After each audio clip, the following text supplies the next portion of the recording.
வணக்கம். இது உங்கள் ஜாப் 360 தமிழ். நம்ம இந்த வீடியோவில் என்ன பார்க்க போகிறோன்னா, எஸ்ஐக்கான ஃபிசிக்கலை பற்றின நிறைய இன்ஃபர்மேஷன் தான் இந்த வீடியோவில் இருக்க போகுது. அதுக்கு முன்னாடி எஸ்ஐக்கான ஆன்சர் கீ ரிலீஸ் ஆயிடுச்சு, எல்லாருமே செக் பண்ணியிருப்பீங்கன்னு நினைக்கிறேன். அது கூடவே பிசிக்கான ரிசல்ட்டுமே ரிலீஸ் பண்ணிட்டாங்க. பிசிக்கான கட் ஆஃப் அண்ட் யாரெல்லாம் நெக்ஸ்ட் லெவல் சிவி சர்டிஃபிகேட் வெரிஃபிகேஷனுக்கு செலக்ட் ஆகிருக்கீங்க அப்படின்றதையும் ரிலீஸ் பண்ணியிருக்காங்க. ஸோ அதை நல்லா செக் பண்ணிக்கோங்க. செக் பண்ணிவிட்டு உங்களோட நம்பர் இருந்துச்சுன்னா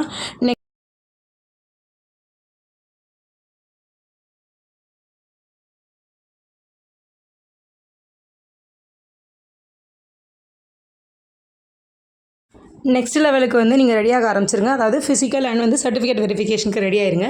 இப்போ இந்த வீடியோவில் எஸ்ஐ எக்ஸாமுக்கான ஃபிசிக்கல் இப்போ எஸ்ஐக்கு ஆன்சர் கீ ரிலீஸ் ஆயிடுச்சு. நெக்ஸ்ட் என்ன இருக்கும், அதுக்கப்புறம் நம்ம என்னெல்லாம் பண்ணலாம், அஃபிஷியல் சைட்லேருந்து அஃபிஷியல் வெப்சைட்டில் என்ன நடக்க போகுது, நம்ம என்னெல்லாம் பண்ண போகிறோம் அப்படின்றத பார்க்க போகிறோம். நெக்ஸ்ட் அஃபிஷியல் சைட்டில் என்ன இருக்குன்னா சர்டிஃபிகேட் வெரிஃபிகேஷனுக்கு யாரெல்லாம் செலக்ட் ஆகிருக்கீங்க, கட் ஆஃப் என்ன அப்படின்றத அவங்க ரிலீஸ் பண்ணுவாங்க. நம்ம ஃபிசிக்கலுக்கு ரெடி ஆக வேண்டியது. எக்ஸாம் நல்லா எழுதியிருக்கீங்க, ஆன்சர் கீ செக் பண்ணியிருப்பீங்க. ஆன்சர் கீ பார்க்கும்போது உங்களுக்கு 52க்கு மேலே உங்களோட மார்க் வரும் அப்படின்னு தெரிஞ்சதுன்னா கண்டிப்பாக நீங்கள் எந்த கம்யூனிட்டி எந்த கேட்டகிரியாக இருந்தாலுமே நீங்கள் ஃபிசிக்கல் ஸ்டார்ட் பண்ணிடுங்க. நான் நிறைய பேர் நான் ஃபிசிக்கல் ஸ்டார்ட் பண்ணலாமான்னு கேட்குறீங்க. நிறைய பேர் அது கூடவே என்ன சொல்கிறீங்கன்னா 140க்கு தான் மார்க்கை சொல்கிறீங்க. 140க்கு நம்பர் ஆஃப் கொஷின் தான் 140, மார்க் எவ்வளோன்னு பார்த்தோன்னா 70 மார்க் தான். ஸோ உங்களோட மார்க் என்ன அப்படின்றத நீங்கள் அதுக்கு கேல்குலேட் பண்ணிவிட்டு நெக்ஸ்ட்டு கேளுங்க, ஏதாவது டவுட் இருந்துச்சுன்னா. ஸோ 70 இந்த ஆன்சர் கீழே செக் பண்ணாலே தெரிஞ்சிருக்கும் 70க்கு நீங்கள் எத்தனை மார்க் எடுக்க போகிறீங்க அப்படின்றது. இதில் நிறைய ஆன்சர் கீழேயுமே நிறைய தவறு இருந்தது அப்படின்றது நிறைய ஸ்டூடெண்ட்ஸ் சொல்லியிருந்தாங்க. அதனால் கிரேஸ் மார்க்கு கிடைக்கிறதுக்கு சான்ஸ் இருக்குது. ஸோ உங்களோட மார்க் 50-52க்கு மேலே இருந்துச்சுன்னா நீங்கள் தாராளமாக ஃபிசிக்கல் ஸ்டார்ட் பண்ண ஆரம்பிச்சிருங்க. எஸ்சி எஸ்டி அதுலேருந்து ஒரு 1 or 2 அல்லது 0.5 or 1 மார்க் கம்மியாக இருந்துச்சுனாலும் நீங்களுமே ட்ரை பண்ண ஆரம்பிச்சிருங்க. நெக்ஸ்ட்டு டிஎன்யூஎஸ்ஆர்பியில் நமக்கு நெக்ஸ்ட் லெவல் ஆஃப் என்ன நடக்கும்னு பார்த்தோம்னா ஃபிசிக்கல் அண்ட் ஃபிசிக்கல் மெஷர்மெண்ட் நடக்கும்னு கொடுத்துருக்காங்க. Physical measurement and physical endurance test இது ரெண்டும் ஒரே நாளில் அடுத்தடுத்த நாளில் நடக்கும். இந்த physical measurement, physical endurance test, அதுக்கப்புறம் ஃபிசிக்கல் எஃபிஷியன்சி டெஸ்ட் இதெல்லாமே நடக்க போகுது. அது நடக்கிறதுக்கு நீங்கள் முதல்ல ஃபிசிக்கலாக ஃபிட்டாக இருக்கணும். ஸோ உங்களோட டயட்லேருந்து எல்லாத்தையுமே ஃபிசிக்கலாக பார்த்துக்கோங்க. நெக்ஸ்ட் இந்த ஃபிசிக்கல் மெஷர்மெண்ட் டெஸ்ட்டில் என்னெல்லாம் இருக்குன்னு பார்த்தோம்னா ஹைட் அண்ட் செஸ்ட் மெஷர்மெண்ட் தான் எடுப்பாங்க. ஹைட்டை பொறுத்தளவுக்கு மென் கேண்டிடேட்ஸ் 170க்கு மேலே இருந்துச்சுன்னா நீங்கள் மெஷர்மெண்ட் டெஸ்ட்டில் கிளியர் பண்ணிடுங்களா. அதே இது விமனாக இருந்ததுன்னா 159 சென்டிமீட்டருக்கு மேலே இருக்கணும்னு கொடுத்துருக்காங்க. செஸ்ட் மெஷர்மெண்ட்டை பொறுத்தளவுக்கு 81 to 86, அதாவது எக்ஸ்பேண்ட் ஆனால் 86 இருக்கணும், எக்ஸ்ட்ரா 5 சென்டிமீட்டர் இருக்கணும்னு சொல்லுவாங்க. அது 86. இது ஜென்ரல் கேட்டகிரிக்கு. அதே இது எஸ்சி எஸ்டி கேண்டிடேட்ஸை பொறுத்தளவுக்கு மென்னுக்கு 167 இருந்தால் போதும். அதே இது விமன்ஸ்க்கு 157 சென்டிமீட்டர் இருந்தால் போதும்னு கொடுத்துருக்காங்க. செஸ்ட் மெஷர்மெண்ட் மென்ஸை பொறுத்தளவுக்கு சாதாரண நிலையில் 81 சென்டிமீட்டரும், விருந்த நிலையிலேருந்து 86 சென்டிமீட்டர் இருக்கணுன்றதை கொடுத்துருக்காங்க. இது ஃபிசிக்கல் மெஷர்மெண்ட் டெஸ்ட்டு. இதுக்கப்புறம் நமக்கு physical endurance test next day நடக்கும். அதில் என்னெல்லாம் கேட்பாங்க, அதில் என்னென்ன ஈவெண்ட்ஸ்லாம் இருக்கும் அப்படின்னு பார்த்தோன்னா ரன்னிங் இருக்கும் நமக்கு. இதில் ரன்னிங்கை பொறுத்தளவுக்கு மென் கேண்டிடேட் 1500 மீட்டரை 8 நிமிஷத்துலையும், விமன் கேண்டிடேட் 400 மீட்டரை 2.5 மினிட்ஸ்லேயும் முடிக்கணும்னு கொடுத்துருக்காங்க. இது ரெண்டுத்துலேயும் நீங்கள் கிளியர் பண்ணால் தான், அதாவது measurement, physical measurement and physical endurance test இது ரெண்டுத்தையும் கிளியர் பண்ணால் தான் next level of physical efficiency test நடக்கும். அதுக்கு நீங்கள் செலக்டே ஆக முடியும். இந்த physical measurement and physical endurance test இது ரெண்டும் எந்த மார்க்குமே கிடையாது. அதாவது இது ரெண்டுத்தையும் நீங்கள் கிளியர் பண்ணிங்கன்னா உங்களுக்கு எந்த மார்க்கும் தர மாட்டாங்க. நெக்ஸ்ட் லெவலுக்கு செலக்ட் ஆக முடியும், அவ்வளோதான். அதுக்கப்புறம் நடக்கிற ஃபிசிக்கல் எஃபிஷியன்சி டெஸ்ட் இதுக்கு தான் நமக்கு 15 மார்க் தருவாங்க.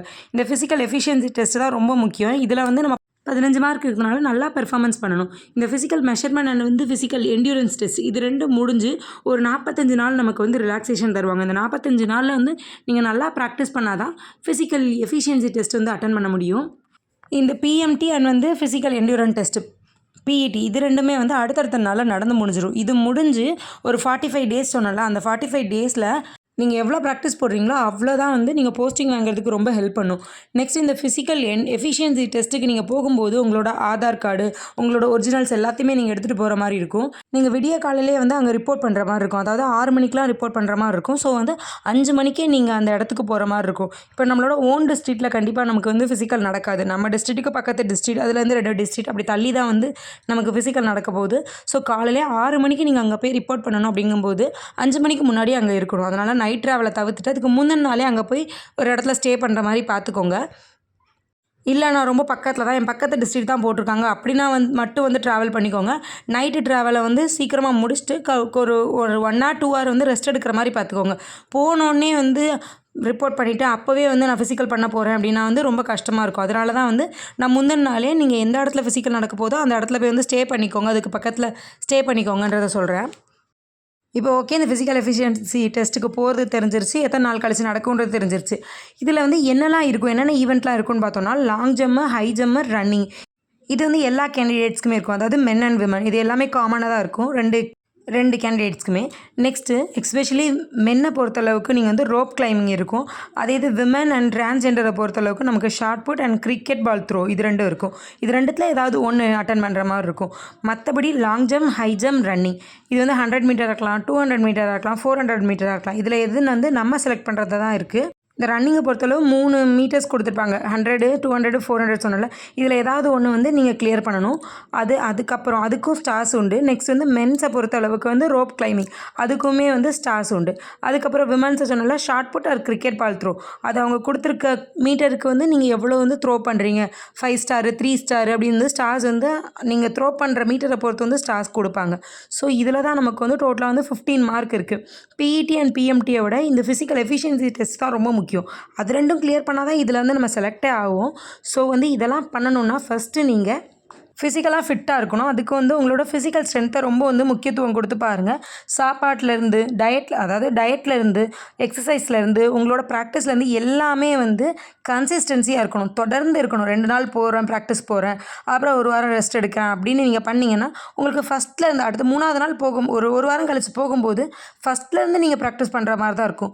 ஸோ வந்து உங்களோட ப்ராக்டிஸ் அண்ட் வந்து உங்களோட டயட்லாம் வந்து கண்டினியூவாக இருக்கணும். அதுதான் ரொம்ப முக்கியம். அது மாதிரி இருந்தால் மட்டும்தான் வந்து போஸ்டிங் வாங்க முடியும். இப்போ வந்து மார்க் வந்துருச்சு, அதாவது ஆன்சர் கீழே வந்து எனக்கு வந்து மார்க் வந்து 60க்கு மேலே வந்துருச்சு, நான் கண்டிப்பாக கிளியர் பண்ணிடுவேன் அப்படின்னா வந்து அது வந்து சாத்தியம் கிடையாது. ஏன் அப்படி சொல்கிறேன்னா அது வந்து ரிட்டன் எக்ஸாம் தான். நெக்ஸ்ட் நீங்கள் ஃபிசிக்கலும் நல்லா பண்ணால் மட்டும்தான் உங்களுக்கு வந்து ஜாப் கொடுப்பாங்க. நான் வந்து ரிட்டன் எக்ஸாமில் அவ்வளோ மார்க் எடுத்துட்டேன், என்னால் முடியும் அப்படின்னா கண்டிப்பாக முடியாது. ஃபிசிக்கலையும் நீங்கள் சேர்த்து செய்யணும். இது முடிஞ்சதுக்கப்புறம் அதாவது இப்போ ஃபிசிக்கலும் நீங்கள் கிளியர் பண்ணிட்டீங்க அப்படின்ற பட்சத்தில் உங்களோட ரிசல்ட் வந்ததுக்கப்புறம் உங்களுக்கு மெடிக்கல் இருக்கும். மெடிக்கலுமே வந்து குவாலிஃபையிங் தான். அதில் வந்து நமக்கு எந்த ஸ்டார்ஸும் கொடுக்க போகிறதில்ல. ஸோ வந்து ரிட்டன் எக்ஸாம் அண்ட் வந்து ஃபிசிக்கல் எஃபிஷியன்சி டெஸ்ட் இது ரெண்டும் தான் ரொம்ப முக்கியம். இது ரெண்டும் கிளியர் பண்ணிட்டீங்கனாலே வந்து கண்டிப்பாக உங்களுக்கு வந்து போஸ்டிங் இருக்குது அப்படின்றத நினச்சிக்கோங்க.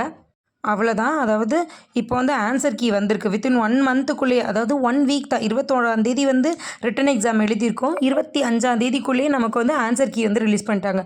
அப்போ டிஎன்யூஎஸ்ஆர்பி வந்து அவங்களோட ப்ராசஸ் எல்லாம் எவ்வளோ ஸ்பீடாக பண்ணுறாங்கன்றதை நீங்களே பார்த்துக்கோங்க. அதே மாதிரி தான் பிசி எக்ஸாம் எழுதி வித்தின் 1 மந்த்துக்குள்ளேயே ஆன்சர் கீ வந்து இப்போ கட் ஆஃப் வந்து யாரெல்லாம் செலக்ட் ஆகிருக்காங்க அப்படின்ற லிஸ்ட்டுமே வந்துருச்சு.